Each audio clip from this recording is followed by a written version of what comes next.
Bismillahirrahmanirrahim. Assalamualaikum warahmatullahi wabarakatuh. Kami dari kelompok 2 Zoologi Invertebrata akan mempresentasikan materi tentang krustasea dengan salah satu kelompok dari krustasea yaitu spesies Scyllacerata. Sebelumnya perkenalkan, saya Hidayatul Fithi. Kemudian ada saudara Sopwan Hadi, saudari Nur Anissa, Nur Laila, Getrin Atmayanti, dan Widiawati. Allah Subhanahu wa Ta'ala berfirman dalam Al-Quran Surah An-Nur Surah ke-24 ayat 45-46. A'udzu billahi minasyaitonir rajim. Bismillahirrahmanirrahim. Wallahu khalaqa kulla dabbatin mimma faminhum man yamshi ala batnih wa minhum man yamshi ala rijlain wa minhum man yamshi ala arba'in yakhluqullahu ma yasha' innallaha ala kulli syai'in qadir. Shadaqallahul azim. Yang artinya, dan Allah telah menciptakan semua jenis hewan dari air, maka sebagian dari hewan itu ada yang berjalan di atas perutnya, dan sebagian berjalan dengan 2 kaki, sedang sebagian yang lain berjalan dengan 4 kaki. Allah menciptakan apa yang dikehendakinya, sesungguhnya Allah Maha Kuasa atas segala sesuatu. Al-Quran Surah An-Nur Surah ke-24 ayat 45-46. Kita lanjut ke krustasea. Krustasea atau udang-udangan adalah suatu kelompok besar dari arthropoda. Terdiri dari kurang lebih 52.000 spesies dan biasanya dianggap sebagai suatu subfilum. Kelompok krustasea mencakup hewan-hewan yang cukup dikenal seperti lobster, kepiting, udang, udang karang, serta teritip. Dan mayoritas merupakan hewan air, baik air tawar maupun air laut. Walaupun beberapa kelompok telah beradaptasi dengan kehidupan darat, seperti kepiting darat. Di sini terdapat gambar beberapa kelompok krustasea.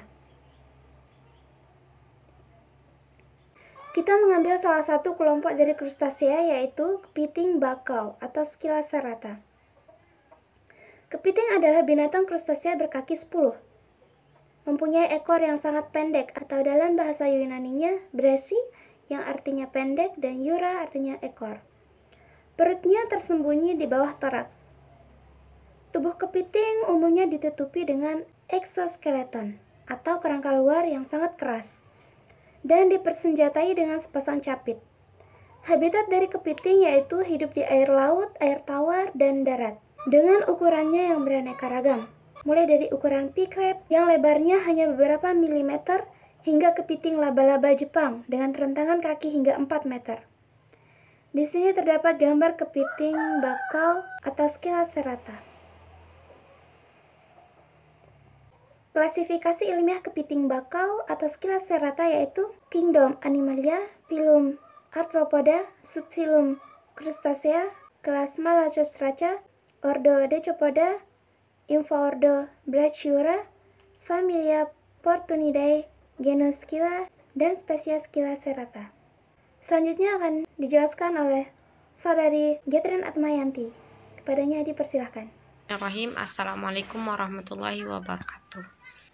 Morfologi kepiting bakau atau Scyllacerata. Siklus hidup kepiting bakau meliputi 4 tahap perkembangan atau stadia, yaitu tahap pertama, tahap larva atau zoea, yang kedua tahap megalopa, yang ketiga tahap kepiting muda atau juvenil, dan yang terakhir tahap kepiting dewasa. Di sini terdapat bagian-bagian gambar yang dijelaskan 9 jam setelah penetasan stadio zoea yang pertama, kemudian dilanjutkan di gambar yang kedua stadia megalopa, kemudian dilanjutkan oleh gambar ketiga stadia juvenile, yang keempat kepiting dewasa yang sudah lengkap dari cangkangnya sampai ke bagian kakinya. Secara umum, tubuh kepiting bakau dewasa terbagi atas 2 bagian utama, yaitu bagian badan dan bagian kaki, yang terdiri atas sepasang celiped, 3 pasang kaki jalan, dan sepasang kaki renang. Di bagian atas terlihat bagian-bagian. Yang pertama ada mata antena, yang kedua ada cela, ketiga celiped, 4 karapaks, yang kelima kaki dayung, ada kaki jalan 1, kaki jalan 2. Kemudian di bagian dalam kepiting terdapat branchiosgite, ada mulut. Kemudian ada namanya thoracis sternum dan abdomen flap. Ya, kita jelaskan dari bagian karapaksnya. Di bagian karapaks, yaitu bagian luarnya bagian atas atau biasanya disebut dengan cangkang. Kita bisa lihat di sini terdapat bagian-bagian yang ditunjukkan. Yang pertama ada dahi. Kemudian ada tepian pterolateral. Yang ketiga terdapat area jantung, area pembuangan, area pernapasan, rongga mata, dan tepi posterolateral. Yang kedua abdomen. Kita bisa lihat di sini terdapat perbedaan antara abdomen jantan dan abdomen betina. Posisi penutup dan membuka kita bisa lihat perbedaannya. Yang jantan abdomennya terlihat berwarna putih dan yang betina terlihat berwarna coklat kehitaman. Pada saat posisi membuka, bagian jantan ketika membuka terdapat sedikit warna keorenan di tengah-tengahnya. Kemudian yang betina terdapat warna coklat di saat posisi terbuka. Ya, sekian yang dapat saya sampaikan. Terima kasih. Assalamualaikum warahmatullahi wabarakatuh. Saya atas nama Nur Laila. Di sini saya akan melanjutkan presentasi dari saudari Catherine Atmayanti. Di sini yaitu tentang kaki-kaki. Nah, yang ketiga yaitu kaki-kaki. Yang pertama ada celiped. Celiped berfungsi sebagai alat bantu makan. Selain berfungsi sebagai alat bantu makan, celiped juga berfungsi sebagai alat bertarung untuk mempertahankan diri.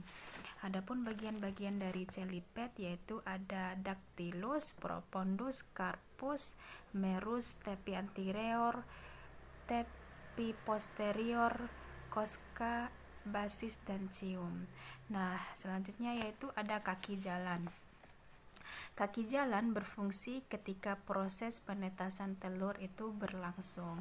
Nah, bagian-bagian dari kaki jalan ada dactylus, propondus, carpus, merus, basi, ischium, dan cosca. Yang ketiga yaitu ada kaki renang. Kaki renang berfungsi sebagai alat bantu untuk mendayung saat kepiting bakau tersebut berenang. Adapun bagian-bagian dari kaki renang yaitu ada dactylus, propondus, carpus, merus, basi, ischium, dan cosca. Nah, itulah gambar bentuk dan bagian dari kaki kepiting bakau. Selanjutnya yang keempat yaitu ada mulut dan antena. Mulut dari kepiting bakau berfungsi untuk mengolah makanan yang masuk. Nah, mulutnya ini terletak di bagian bawah rongga mata. Teman-teman bisa melihat sendiri mulut dari kepiting bakau ini terletak di bagian bawah rongga mata. Selanjutnya yaitu ada antena dan mata. Antena berfungsi untuk mendeteksi adanya bahaya melalui gerak angin. Nah, teman-teman bisa lihat di sini, inilah bentuk antena dari kepiting bakau. Selanjutnya yaitu mata. Mata kepiting bakau berfungsi untuk melihat dalam putaran 360 derajat, baik itu di dalam maupun di luar air. Nah, teman-teman bisa melihat sendiri bagaimana bentuk dari mata kepiting bakau. Nah, pada bagian A tampak ventral, ada bola matanya dan tangkai mata. Dan pada bagian B ini yaitu tampak dorsal, terdapat bola mata dan tangkai mata juga. Nah, teman-teman bisa melihatnya di sini. Selanjutnya yaitu terdapat gambar struktur morfologis irisan melintang tangkai mata kepiting bakau atau Scilla serrata. Nah, teman-teman bisa melihat gambar ini. Inilah struktur morfologis irisan melintang tangkai mata kepiting bakau. Ada cuticulae, ommatidia, lamina ganglionaris, optik ganglia, dan sebagainya. Silakan teman-teman bisa melihat di sini. Baiklah teman-teman, mungkin itu saja penjelasan dari saya. Selanjutnya akan dilanjutkan oleh saudari Widiawati. Baiklah, di sini saya akan menjelaskan struktur morfologis pembeda jenis kelamin kepiting bakau. Pada tabel pertama, struktur morfologis pembeda pada kepiting bakau jantan, yaitu proporsi ukuran seliped terhadap karapaksnya. Seliped berukuran besar dan lebih panjang dari ukuran karapaks, yakni mencapai 2 kali panjang karapaks. Bentuk tutup abdomennya berbentuk segitiga dan agak meruncing, dan ruas-ruas abdomen sempit dan bagian dalam tutup abdomen datar. Bentuk bukaan kelamin toraks sternum, bila tutup abdomen dibuka tidak nampak lubang pada toraks sternum. Dan adapun juga bentuk pleopod, bila tutup abdomen dibuka maka tampak 2 pasang pleopod tanpa ditumbuhi rambut. Dan pada tabel kedua, pada struktur morfologis pembeda kepiting bakau betina, proporsi ukuran seliped terhadap karapaks, seliped lebih pendek dari karapaks, dan bentuk tutup abdomennya lebih berbentuk stupa dan agak membulat. Ruas tutup abdomen luas, bagian dalam tutup abdomen lebih cekung. Dan selanjutnya ada bentuk bukaan toraks sternumnya. Bila abdomen dibuka, nampak lubang bukaan kelamin bulat besar pada toraks sternum. Pada pradewasa, kelamin bukaan kecil seperti celah. Bentuk pleopodnya pada kepiting bakau betina ini, bila tutup abdomen dibuka nampak 4 pasang pleopod yang ditumbuhi rambut yang panjang dan padat. Pada individu pradewasa, kelamin rambutnya pendek dan jarang. Dan selanjutnya saya akan membahas anatomi kepiting bakau. Berdasarkan anatomi tubuh bagian dalam, mulut kepiting terbuka dan terletak pada bagian bawah tubuh. Beberapa bagian yang terdapat di sekitar mulut berfungsi dalam memegang makanan dan memompokkan air dari mulut ke insang. Kepiting memiliki rangka luar yang keras sehingga mulutnya tidak dapat dibuka. Hal ini menyebabkan kepiting lebih banyak menggunakan capit dalam memperoleh makanan. Makanan yang diperoleh dihancurkan dengan menggunakan capit, kemudian baru dimakan. Anatomi tubuh kepiting bagian dalam dapat dilihat pada gambar berikut.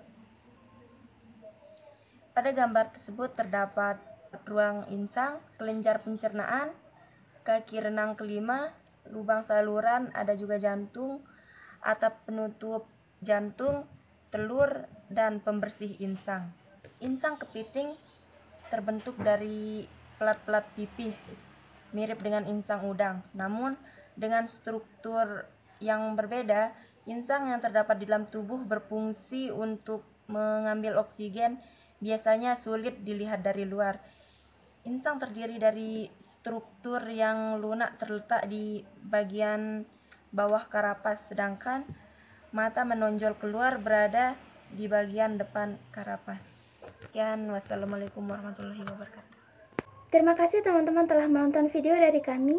Kami mohon maaf jika ada kesalahan dan kekurangan. Sekian dari kami kelompok 2. Wassalamualaikum warahmatullahi wabarakatuh.